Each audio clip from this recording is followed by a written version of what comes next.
Boris Johnson is set to unveil a £12 billion plan for a green industrial revolution aiming to create 250,000 new jobs across Britain. The Prime Minister on Wednesday will set out a 10-point programme for environmentally friendly energy and transport in the effort to wipe out the country's contribution to climate change by 2050. Boris Johnson will promise a surge in high-skilled jobs based in the UK's industrial heartlands in the North East, Yorkshire and the Humber, West Midlands, Scotland and Wales. Key initiatives will include government investment in offshore wind farms, hydrogen powers, electric cars, nuclear energy and a host of other high-tech initiatives. Ambitious targets including banning the sale of new petrol and diesel cars and cars by 2030 will also be set, along with the eventual phasing out of diesel lorries. Motorists will be offered more than £500 million in grants to encourage to switch to ultra-low-carbon vehicles. Officials predict the huge injection of cash will encourage private investment in green worth more than £36 billion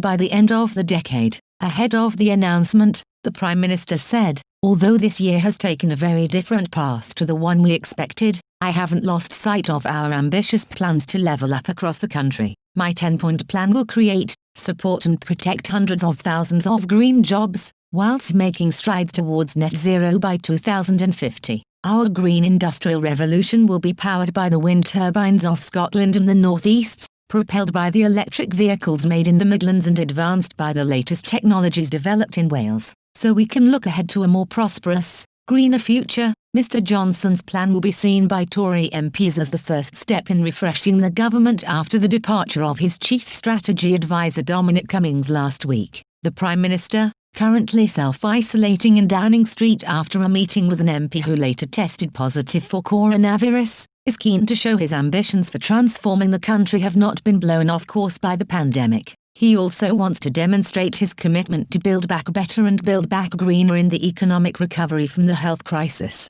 His Green Industrial Revolution blueprint comes ahead of the COP26 climate summit of world leaders in Glasgow next year. The 10-point plan includes offshore wind, producing enough offshore wind to power every home, quadrupling how much we produce to 40 GW by 2030, supporting up to 60,000 jobs, hydrogen, working with industry with an aim to generate 5 GW of low-carbon hydrogen production capacity by 2030 for industry, transport, power and homes, and aiming to develop the first town heated entirely by hydrogen by the end of the decade. Nuclear, advancing nuclear as a clean energy source, across large-scale nuclear and developing the next generation of small and advanced reactors, which could support 10,000 jobs, electric vehicles, backing car manufacturing in the West Midlands, North East and North Wales to accelerate the transition to electric vehicles, and transforming the country's national infrastructure to better support electric vehicles, public transport, cycling and walking,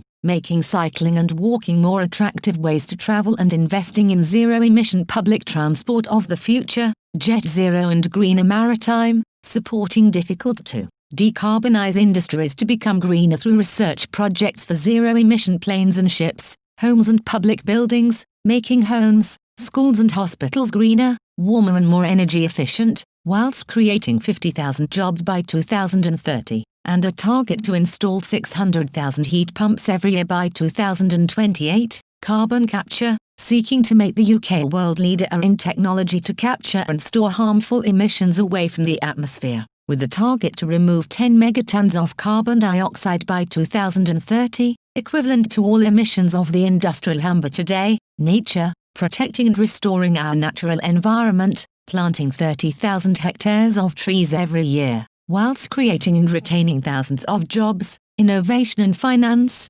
developing the cutting-edge technologies needed to reach these new energy ambitions and make the City of London the global centre of green finance. To deliver his plan, Mr Johnson will today unveil a series of new investment projects including in cutting-edge carbon capture, usage and storage technology. He will promise an extra £200 million of new funding to create 2 carbon capture clusters by the mid-2020s, with a further 2 set to be created by 2030. A further £500 million will be pledged for hydrogen heating and cooking technology. Targets are being set for the establishment of the country's first hydrogen-powered neighbourhood by 2023, followed by a village in 2025 and an entire town by the end of the decade. A total of £525 million will be earmarked to develop large and smaller scale nuclear plants and research and develop new advanced modular reactors. Mr. Johnson will also promise £1.30 billion to accelerate the rollout of charger points for electric vehicles at homes, on streets and on motorways across England. Consumers will be offered £582 million in grants for buying zero or ultra-low emission vehicles to make them cheaper to buy and incentivise more people to make the transition. Nearly £500 million is to be spent in the next 4 years for the development and mass-scale production of electric vehicle batteries. Ministers are to launch a consultation on the phasing out of new diesel heavy goods vehicles, although no date has yet been set. Other announcements today included the promise of £1 billion next year for making new and existing homes and public buildings including schools and hospitals more energy efficient. A total of £20 million is to be provided for a competition to develop clean maritime technology including at sites on Orkney and at Teesside. Other key parts of the plan include a £1 billion energy innovation fund, £5 billion for alternative green ways of travel including cycling, walking, and buses, and £5.20 billion to create for new flood and coastal defences in England by 2027. In response, Greenpeace spokeswoman Rebecca Newsom said, "This landmark announcement signals the end of the road for polluting cars and vans and a historic turning point on climate action."